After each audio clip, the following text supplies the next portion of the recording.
नमस्कार। आजकल कोरोना महामारी फैला हुआ है जिसमें सांस लेने में बहुत परेशानी होती है और मैं आपको एक हस्त मुद्रा बताने वाली हूँ जिससे आपको सांस लेने में परेशानी नहीं होगी और कफ आसानी से ढीला हो जाएगा। प्लीज़ जो हस्त मुद्रा मैं बता रही हूँ आप उसे ज़रूर करिए। कहावत है ना, अपना हाथ जगन्नाथ। वो हस्त मुद्रा ये है, आप इसको देखिए। इस तरह से आपको 30 मिनट करना है, कम से कम आप इसे 2 बार अवश्य करें, सुबह और शाम ज़रूर करिए। बहुत फ़ायदा करता है ये, बहुत फ़ायदा करता है।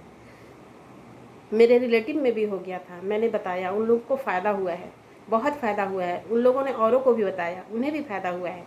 प्लीज़ आप लोग इसे करिए, औरों को भी बताइए ताकि उन लोगों को भी लाभ हो। प्लीज़ इसको करिए।